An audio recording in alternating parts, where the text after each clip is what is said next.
Hello everyone, my name is Zack Moore. I'm the broker with Beckham Pierce Incorporated. In today's video, we're going to be discussing what not to do to your buyer's agent when you're looking at buying homes. And I'm sure there's a few segments we could break this video into.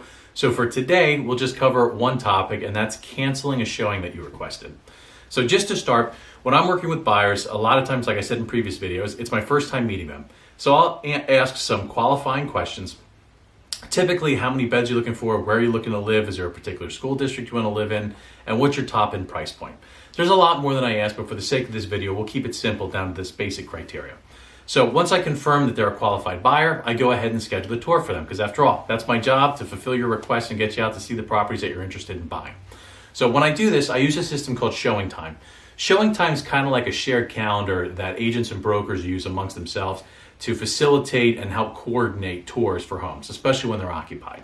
So for this example, we're gonna say we have a home up for sale that Susie Q, my buyer, is interested in touring, and the home sellers are a married couple with 2 kids, okay? And I'll show you where this is all gonna go. So let's say it's Monday at 3 p.m. I get a call from Susie Q. Hi, Zach, I'd like to look at this property on ABC 123 Street tomorrow at 5:30 p.m. I'll come right there when I'm done work.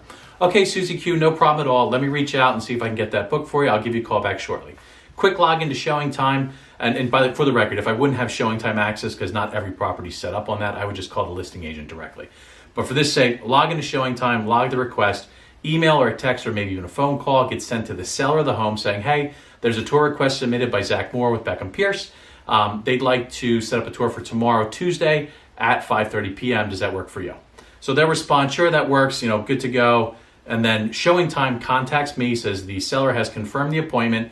If there's a lockbox combination, they'll provide me with that combination, and we're good to go. I call Susie Q, say, hey, Susie, we're good to go for tomorrow. I'll meet you at the property at 5:30 p.m. Now, let's fast forward to the next day. 4 o'clock rolls around, it's Tuesday. We're an hour and a half from when our showing time is, and my phone rings. This is Zach. Oh, it's Susie Q calling, and she's canceling her showing for one reason or another. I say, Susie, what happened? Is everything okay?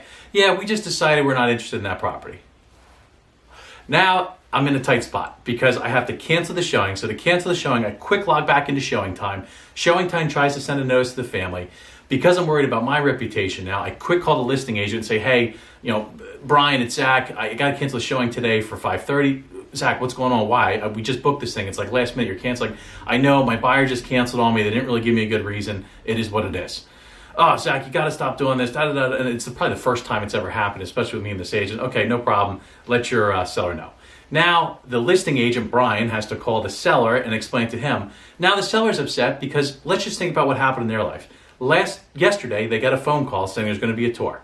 So they have to make sure their house is clean, the kids clean up their rooms. In the morning before everyone takes off for school or for work or whatever they're doing, don't leave any cereal dishes in the sink, which is what we usually do when we just run out the door. We'll clean it up when we get home. So they change their whole entire day to accommodate this tour. Furthermore, if the kids get dropped off on the bus, they might have to have someone come pick the kids up before the tour so they're not home alone. Or the parents might have to leave work early to go to the school and pick the kids up so they can go hang out at Aunt Nancy's house until the showing's over. So these are all real things that happen. When you schedule tours in occupied homes, which a lot of times they are occupied, they're changing their schedule to accommodate you coming in.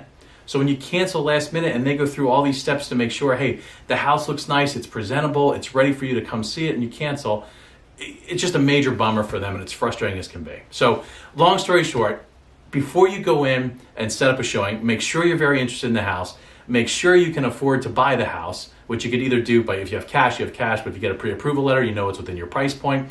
And number 3, make sure you know what your schedule is going to be, so you're not canceling last minute. That's it for today. These are all things just to help you when you're interacting with real estate agents or brokers. Again, Beckham Pierce Incorporated, brokerage firm based out of Berks County. I'm Zack Moore, the broker of record. If we can do anything to help you with your real estate needs, let us know. Have a wonderful day.